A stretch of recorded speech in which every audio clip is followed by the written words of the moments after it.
The subject of today's session is, once again, the biblical holy day of Purim, and, of course, its corresponding book in the Bible, the Book of Esther. Now, we've had sessions in the past focusing upon the Book of Esther in celebration of this holy day. I'd like today to focus in particular upon the roots of Purim. The roots of Purim that bring us back much, much further into the Bible and give us an opportunity to glimpse something of a historical process. And of course, inevitably, most critically for us, we're not looking to learn history here, but rather what messages there are for us for today. So it is in that vein that the title of today's session speaks of the Amalek-Agag-Haman connection. And without any further ado, let's seek the roots of this connection in the story that we read in the Book of Esther. In particular, with respect to that notable character in the story, Haman. Now, Haman, of course, appears repeatedly in the verses of the Book of Esther. The first time that he appears by name is in chapter 3, verse 1. After these things, King Achashverosh promoted Haman, the son of Hammedatha, the Agagite, and advanced him and set his seat above all the princes who were with him. Now, this identification of Haman as the Agagite is one that appears on another 4 occasions in the Book of Esther. That is, likewise, in chapter 3, verse 10, we read, "And the king took his ring from his hand and gave it to Haman, the son of Hammedatha, the Agagite, the enemy of the Jews." And practically back to back, in chapter 8, we find Queen Esther referring to Haman in this manner. That is, in chapter 8, verse 3, she speaks of the mischief, the evil of Haman the Agagite, and in verse 5, speaking of the letters devised, the thought of Haman the son of Hammedatha, the Agagite. And finally, significant that just as the first example was the very first place in the Book of Esther where Haman appears by name in chapter 3, verse 1, also the very last time that he appears in the Book of Esther, in chapter 9, verse 24, because Haman, the son of Hammedatha, the Agagite, the enemy of all the Jews, had schemed against the Jews to destroy them and had cast the poor, the lot, to consume them and to destroy them. Again, Haman the Agagite. Which, of course, inevitably forces us to ask, what does it mean to be an Agagite? Well, recognizing that Agagite means of Agag, who is Agag? The truth is that Agag, as a name, appears in exactly 2 other passages in the Bible. It is the second of these passages that makes it most clear to us what the designation means, and that is in the first book of Samuel, in chapter 15, the first instance in which Agag is introduced is in chapter 15, verse 8, speaking about King Saul's battle against Amalek, and he, King Saul, took Agag, the king of Amalek, alive. So, of course, the manifest conclusion here is that Agag is the name of the king of Amalek. Now, he wasn't supposed to take him alive, and that cost King Saul dearly. For our purposes at present, we'll simply focus on this being the meaning of Agag, king of Amalek.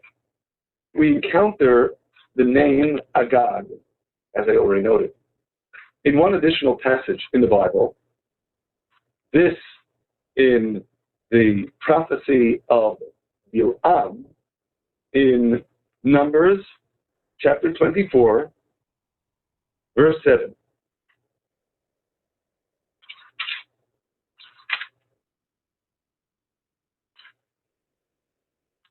Where we read in Balaam's undesired, unsolicited praise of Israel, he shall pour the water out of his buckets, moistening his seed plentifully, and his king, king of Israel, will be higher than Agag, and his kingdom will be exalted.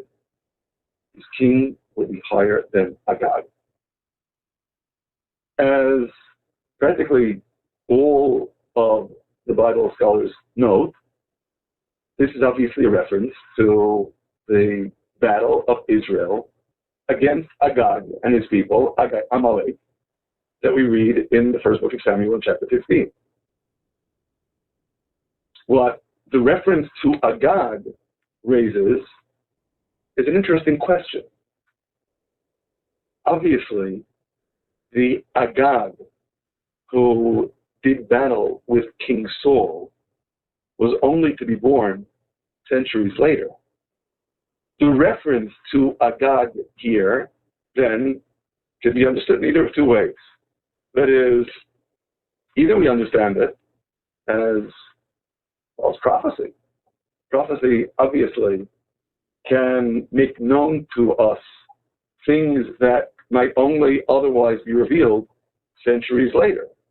And we have examples of that sort of thing. That is, when one considers in the reign of Yeroboam and Rehoboam, one generation after King Solomon, that a prophet comes by way of rebuke of Jeroboam, and his paganizing tendencies in the first book of Kings, in chapter 13, in verse 2, we read that this prophet, this man of God, came from Judah, and he cried against the altar by the word of God and said, "O altar, altar, thus says God, behold, a child will be born to the house of David, and Josiah, will be his name. And upon you shall he slay the priests of the high places that burn incense upon you." That is, the pagan offerings. And Josiah, again, is only born centuries later. So, how does the man of God know his name? Of course, the answer is obvious. Because he's a prophet. God told him.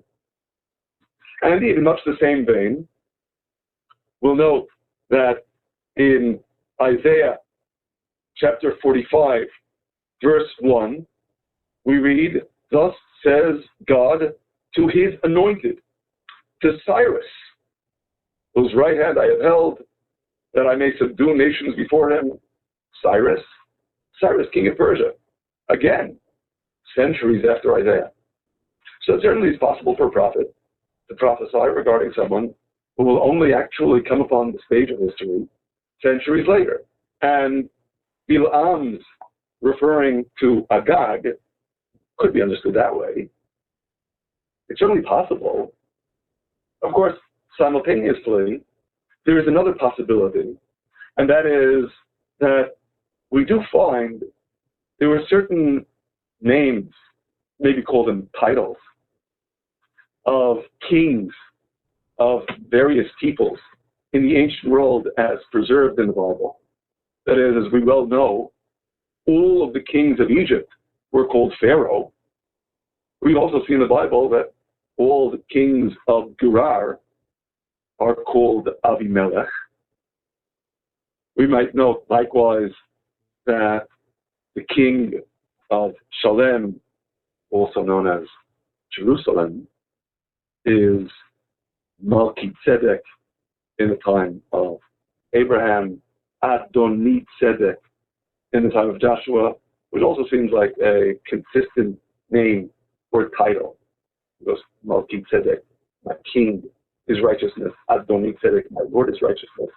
Mean roughly the same thing. So, could very well be that Agag was a generic name of all Amaleki kings, which of course is an interesting complement to the observation that Haman is called the Agagite, descended from Agag. Haman is Amalek, royal lineage. So inevitably, in order to understand the story of Haman, it's not enough for us only to know the story of Agag. We really need to know the story of Amalek. And in considering that story, we'll know first, the first place where Amalek as a nation makes its debut in the Bible. And that is in Exodus chapter 17, beginning in verse 8. After the Exodus, after the splitting of the sea, then came Amalek and fought with Israel in Rephidim. And what follows? Moses said to Joshua, choose us out men and go out, fight with Amalek, to battle with them. And the end of the narrative in verse 13, and Joshua harried, weakened Amalek and his people by the edge of the sword. This was the first encounter with Amalek. But we should note that it is by no means the last. And truth be told, all these encounters are frankly negative. That is, we read about Amalek once again in Numbers chapter 14, verse 45. The context here, after the sin of the spies, after God decreed upon Israel that they were to remain in the wilderness for 40 years as punishment for the sin of the spies, there were those who decided they're going up anyway, as if you could outsmart God's decree. And we read in Numbers chapter 14, verse 45, that after they presumed to go up to the hilltop to enter the land of Israel by force, then the Amalekites, came down, and the Canaanites who dwelt in the hill and smote them and discomfited them as far as Hormah. Second encounter with Amalek. We'll note also another couple of encounters with Amalek that take place in the book of Judges. That is, in the book of Judges, in chapter 3, verse 13, although the principal instigator against Israel at this time is the nation of Moab under the leadership of their king Eglon, we still read that Eglon gathered to him the children of Ammon and Amalek. So they were also part of the battle. And once again, in the time of the judge Gideon, Amalek is implicated in the despoiling of Israel in Judges chapter 6, verse 3, and in that final showdown with Gideon's very small army, we read that Midian and Amalek and all the children of the east lay along in the valley like locusts for multitude, ready to do battle with Gideon and his very small folks. So Amalek is there again. Amalek, always there it seems, on the side that is our adversaries. And yet, while we have all these various encounters, there's only one encounter that is really central and historically significant. And that is the first. The one of which we read in Exodus chapter 17. Because it is concerning that encounter that we read in Deuteronomy in chapter 25, in verse 17, remember what Amalek did to you by the way when you were come out of Egypt. Remember. Remembering, the zachor in Hebrew, often carries the specific connotation of verbalizing something, saying it. And that is indeed, by our tradition, the meaning here. And every year, besides reading this mandate to remember what Amalek did as part of the annual cycle of reading the entire Torah, all the 5 books of Moses, we also, every year, in synagogues throughout the world, read these verses 17, 18, and 19 in Deuteronomy chapter 25 in order to remember. We do so, not at all incidentally, on the Sabbath, the Shabbat, immediately before the holiday of Purim. As a result, remember that remember in Hebrew is Zachor. This Sabbath is known as Shabbat Zachor, the Sabbath of remember. So, again, remember what Amalek did to you, by the way, when you were come out of Egypt.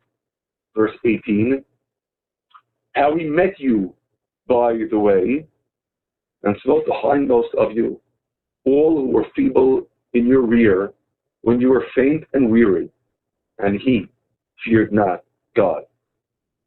And maybe on some plane, we can readily appreciate why it is specifically that encounter that is the object of this remembrance. All the other encounters, we understand, were in the context of battle, altercation, adversaries in the geopolitical scene. This wasn't. This was unprovoked. This was completely from one side, coming and doing battle without any cause for belligerence. Remember. And this mandate to remember culminates in action. In verse 19, therefore, it shall be when God your Lord has given you rest from all your enemies round about, in the land that God your Lord gives you for an inheritance to possess it, that you shall blot out the remembrance of Amalek from under heaven. You shall not forget. Blot out, eradicate, obliterate. In the Hebrew, macho timche, to utterly erase. And it's important for us to appreciate. This is actualized. It's actualized once Israel is indeed given rest. Once Israel has a king, and the first king is King Saul, we first read in the military exploits of King Saul in the first book of Samuel, in chapter 14, verse 48. That King Saul gathered a host and smote Amalek and delivered Israel out of the hands of them that spoiled them. Amalek is described here as among the first enemies. And far more deliberately and explicitly by divine command in chapter 15. We've already noted the first book of Samuel, chapter 15. That battle of King Saul and Israel against Amalek is instigated explicitly by the prophet Samuel. Chapter 15, verse 2, thus says the God of hosts, I remember that which Amalek did to Israel, how he laid wait for him on the way when he came up from Egypt. Now go and smite Amalek and utterly destroy all that they have. I should note here, I think it's important for us to appreciate, and we've discussed this in the past, that our human evaluation of judgment is obviously not necessarily that of God. We do recognize that there is much in the Bible that teaches us in a manner that conforms to our innate sense of morality. And of course, ultimately, we believe that both the Bible and that innate sense of morality come from the same source, in God. But they are at times not compatible with one another. This is one such time.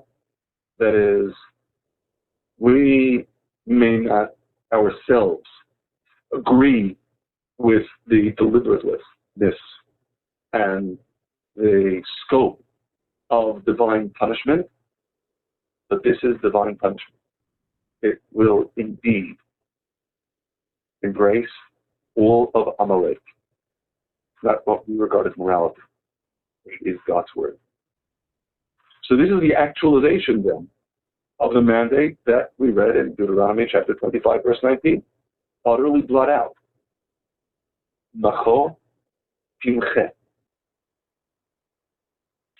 We should stress, though, that this is, even though it was actually a very different message that came at the conclusion of that first battle with Amalek back in Exodus chapter 17. After the battle was over, in Exodus chapter 17, in verse 14, we read, and God said to Moses, write this for a memorial in a book and rehearse it in the ears of Joshua, that I will utterly blot out the remembrance of Amalek from under the heavens. And Moses built an altar, and he called the name of the altar, God is my banner, for he said, because God has sworn by his throne that God will have war with Amalek from generation to generation. So, which is it? Is it God's battle or our battle? Is it God's war ongoing with Amalek or our own? Remember, in Deuteronomy chapter 25, verse 19, it was, you shall utterly blot out Amalek. In the Hebrew, macho timche. Macho timche is second person. You do this. Here, in Exodus chapter 17, verse 14, it's almost the exact same expression. Macho Inche.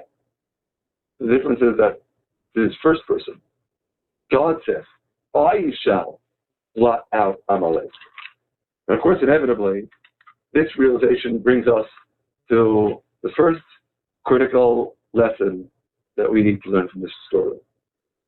Now, I admit, this is a lesson that we've already had many occasions to learn, but it's always important to stress this. God does say, I shall utterly blot out. But that doesn't contradict him telling us to utterly blot out Amalek. On the contrary. In Exodus chapter 17, God is stating what his plan is, what the goal is. How is that goal to be actualized? God summons us to be his junior partners. This is not an example of a pleasant partnership. This is not a mission that we accept upon ourselves glibly.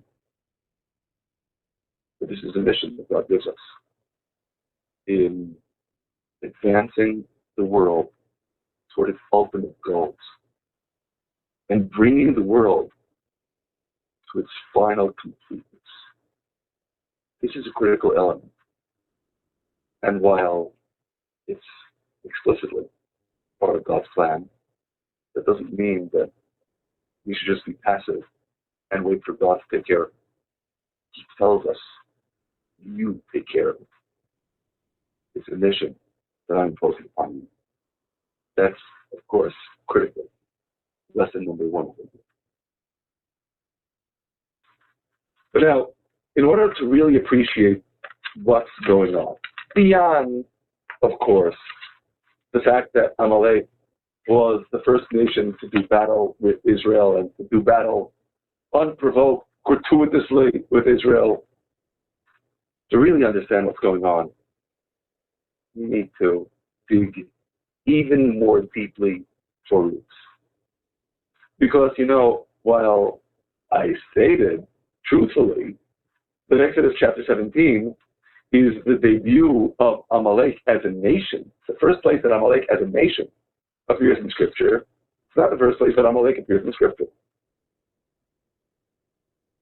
We need to ask ourselves, whence Amalek?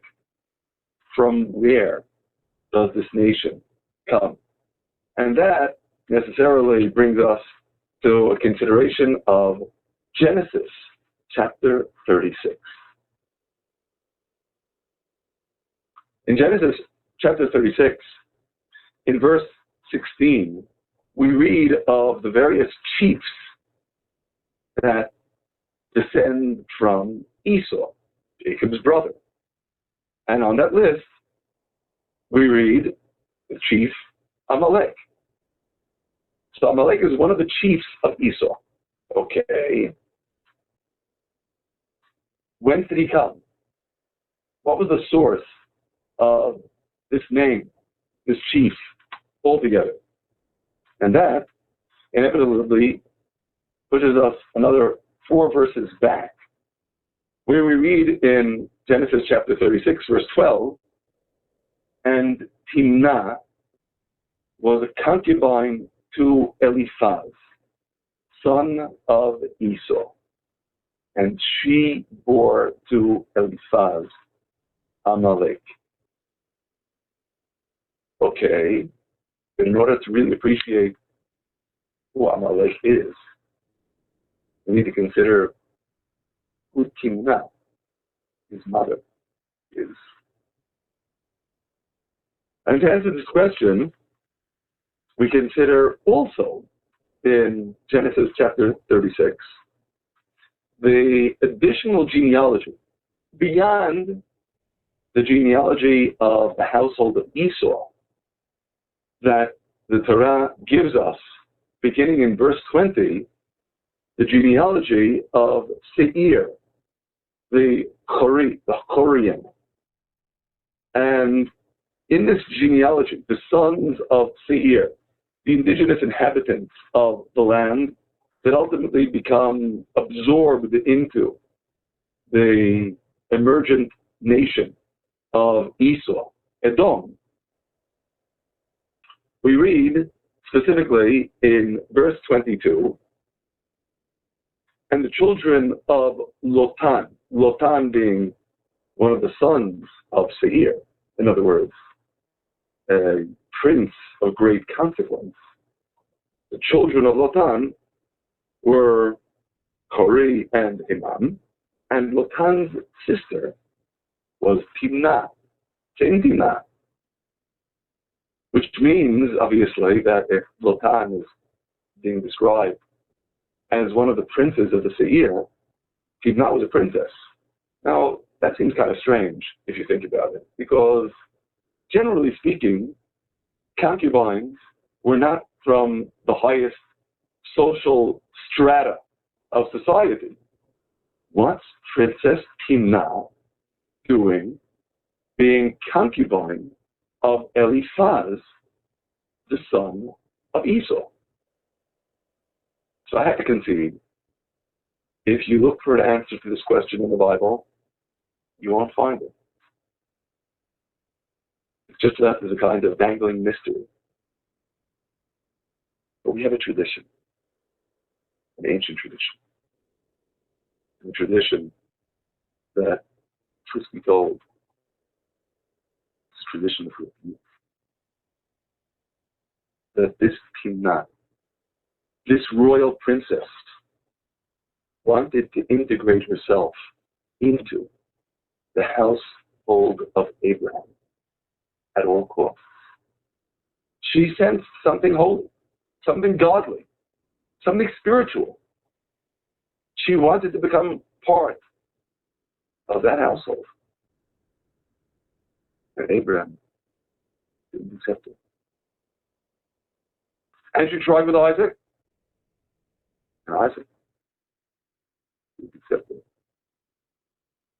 And Jacob didn't accept it.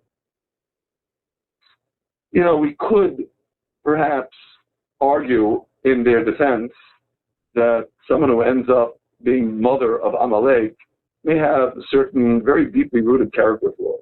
Could be.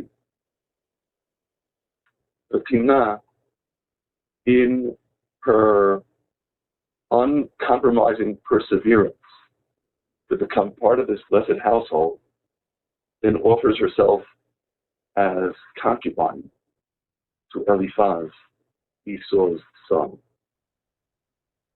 And, of course, inevitably, the message of this tradition is, and look what happens, that from that union emerges this nation, Amalek, that has been so implacably our enemy, it seems, forever.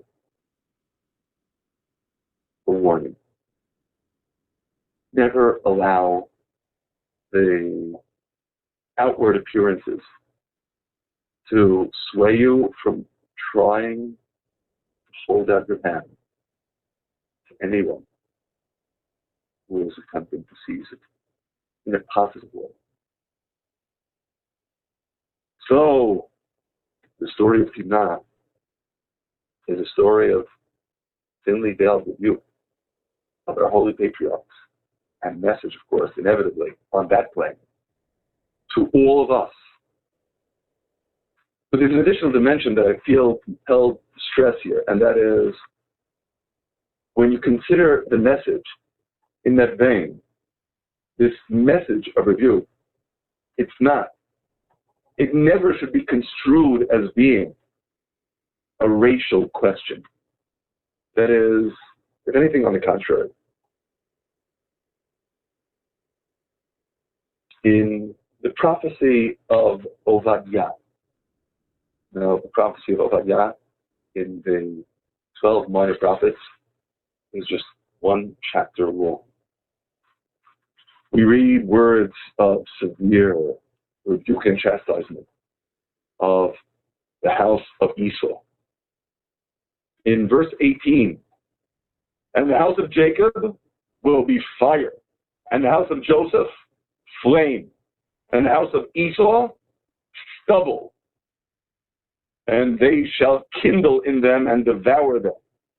And there shall not be any remaining in the house of Esau, for God has spoken it. So, of course, on the one hand, the prophecy of relentless divine retribution sounds kind of like the mandate to utterly blot out Amalek and all that pertains to Amalek. And yet, simultaneously, I feel compelled to share with you an emphasis in our tradition with respect to this verse.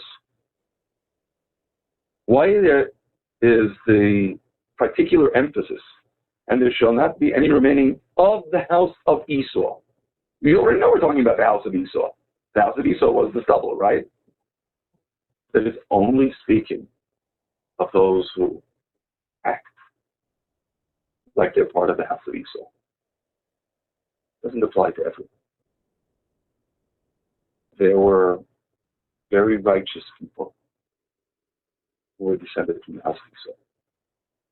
And as an operative mandate with respect to God's command to utterly blot out Amalek, that only pertains if Amalek is continuing to behave in the lawless, godless, pagan manner that Amalek did.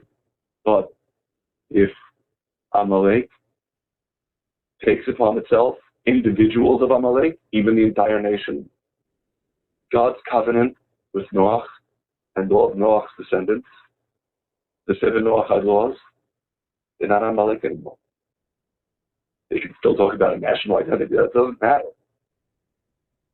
The divine command to blot out Amalek will have then been accomplished by Amalek ceasing to be Amalek, by them becoming righteous Gentiles. That's enough of a basis for them to be saved. For them to be saved in this world, and then to be saved in the hereafter. It has nothing to do simply with ethnicity. It's important for us to stress that. And that, of course, inevitably is an additional critical lesson here. It's not racial. It's ideological. It is then what Amalek signifies. And that brings us to a still deeper level of understanding of what's taking place here. Returning to the prophecy of Balaam that we mentioned earlier, it's a different prophecy, but it's in the same chapter.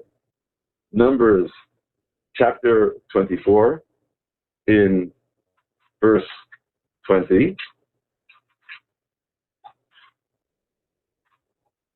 In this passage, Balaam is gazing out upon the nations of the world and reporting their future fate to Balak, his none too happy host in Moab. And he says, when he looked out on Amalek, Amalek was the first of the nations, but his latter end shall be everlasting destruction. What does it mean to refer to Amalek as the first of nations? Obviously, Amalek was not the first nation to come into existence. There were certainly nations before Eliphaz fathered Amalek. So what does being the first of nations mean here? There's one very obvious answer to the question. The obvious answer to the question is, well, Amalek was the first nation, the first of nations to attack Israel following the glorious miracles of the Exodus, the splitting of the sea, when God's presence in Israel's midst was so obvious. So beyond ignoring You think no one would attempt to touch them because it was obvious that doing battle with Israel is doing battle with God. Amalek is the first. Because Amalek is doing battle with God. And that brings us to perhaps a deeper level of understanding of what being the first of nations may signify. Amalek strikes very deeply at the roots of all this world, the roots of everything that we're supposed to be doing here. You know, Haman's name, and you can see it spelled here in the verse that's quoted before you, is spelled in Hebrew Pei Mem Nun. Well, the same letters, Pei Mem Nun, accompanied by a different set of vowels, is the word Ha-Mim. It's a question. It's a question of Ha-Mim, as in, have you eaten of the tree of which I commanded you that you shouldn't eat? Genesis chapter 3, verse 11. God's reproach. The first man and first woman have committed first sin. Evil has come into the world. And in a kind of veiled sense, when evil comes into the world, those words of God's rebuke invoke the legacy of Amalek-Agag-Haman. Now, obviously, again, this shouldn't be understood in any kind of a literal sense. But we have an ancient tradition connecting these verses that, on a deeper plane, what Amalek signifies, and by extension, Agag is the root of evil in the world. And so, Amalek is the first of nations, in the sense that, before there were even nations, this identity, this representation, evil, already there, as challenge, as a summons. What are we going to do about it? And so, to that extent, we consider yet an additional lesson that emerges from this Amalek-Agag-Haman connection. There is evil in the world. There is evil in the world, and there is evil in each and every one of us. And of course, to that extent, part of our doing battle with Amalek is an inner battle, an inner conflict, recognizing these forces of evil within ourselves, embedded in the world from that initial divine summons. Did you eat of the tree of which I commanded you not to eat? The tree of knowing good and evil? That challenge, that summons. We've noted in the past, I'm going to stress this point, what God says to Adam and to Eve is not a curse. There's only one of the trio of accomplices who is cursed in Genesis chapter 3, and that's the snake.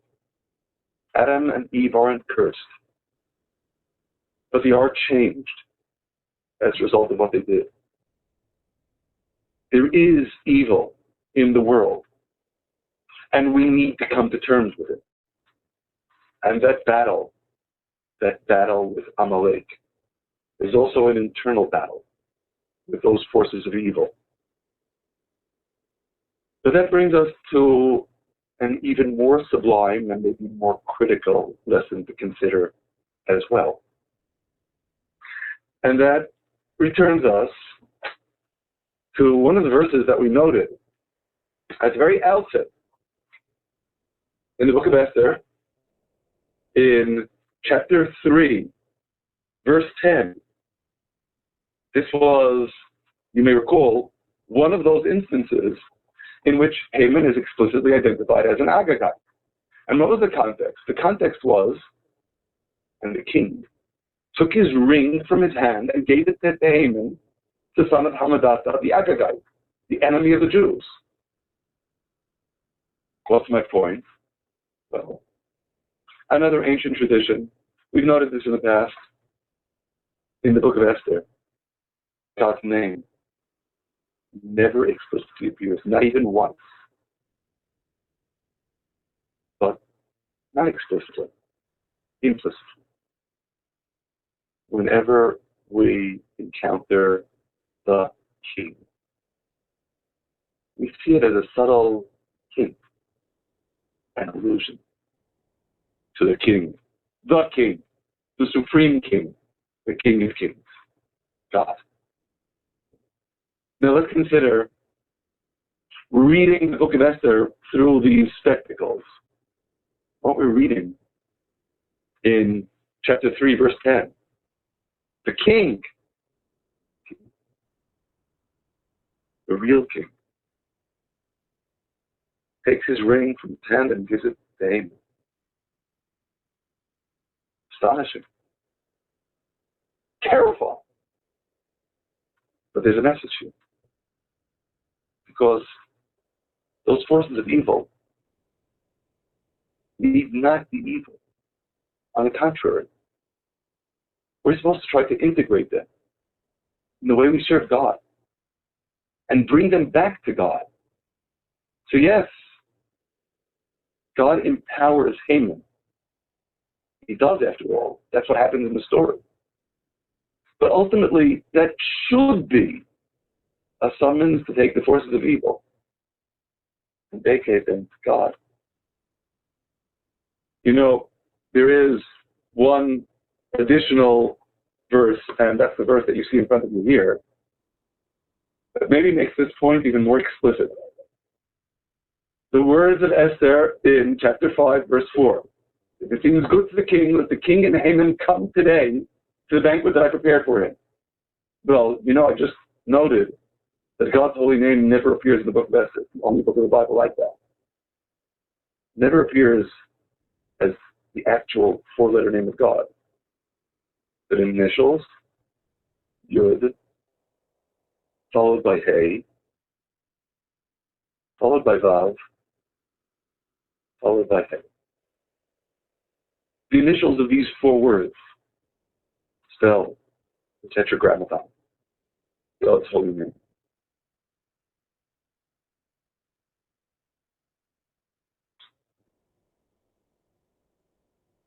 Now, of course, inevitably, we need to ask ourselves, so what does that mean? What does it signify? And the truth is, there's obviously no easy answer to what that signifies in this deeper sense. But on some plane, when we speak of let the king and Haman come today, that's the closest we get to a veiled reference to God's holy name in the book of Esther. We can appreciate that the king coming is a thinly veiled reference to God. But the king coming with Haman? The answer, of course, inevitably here. That today, in our world, the king comes with him. The forces of evil, all inevitably, need to be subordinated to God. we recognize, as expressed in Isaiah, that God, after all, is the one who forms light and creates darkness, who makes peace and creates evil. There's no other source. Everything comes from God. And blessing you. Most critically is, it's up to us to bring everything back to God. This is part of the plan. And if we ask how this plan ultimately gets most forcefully actualized, one additional verse from the book of Esther. In the book of Esther, in chapter 5, verse 11. The context is Haman, wicked and pretentious, boasting. Haman recounted to them, his friends, the glory of his riches and the multitude of his children. He's so proud. But you know, with respect to the multitude of Haman's children, this is really deep. We have an ancient tradition. It's a historic tradition. That from among the descendants of Haman, there were those who were studying the Torah and teaching it here in the land of Israel, in the city of Bnei Brak, somewhat west of you. What does that mean? Well, of course, first of all, on the most obvious plane, it means that none of this has anything to do with race, because on the contrary, they're still from the race of Amalek, but it doesn't matter, they're not Amalek anymore. They're studying the Torah. They're teaching the Torah. They're connected with God. There's more than that, much deeper than that. Amalek-Agag-Haman really do signify worldly greatness. Great power, great strength, great accomplishments. Not in a good sense, of course. Rather, on the contrary, in dedicating those accomplishments to their battle with God and his people. That's still great power. That great power ultimately needs to be brought home. Restored to the forces of godliness. So, Haman is boasting about his children, and he doesn't even realize what he really has to boast about in the end. That his children are going to end up on the other side. On the side of goodness. On the side of godliness. On the side of taking everything that he himself signifies and restoring it to its divine source. Of course, ultimately, taking everything, even evil, as means to serving God. Subordinating everything to the forces of good and God is the greatest blessing of all. So when we consider at greatest depth what the underlying meaning of this root, again, the Amalek-Agag-Haman connection is, what is it telling us? What is teaching us? It, of course, is teaching us something that is far, far beyond the specifics of Amalek and Agag and Haman. It's teaching us something about ourselves, about our mission. Each and every one of us, undoubtedly, centers on manifold things, a dark side in ourselves. And we might think that the best thing we could do is destroy it, mutilate it, cut it off. That's a terrible tragedy. It is there. It's there in order to bring it back to God. There can be no greater blessing than that. May we indeed have the wisdom, the dedication, the perseverance to do just that, to bring all the evil back, serve God, love God,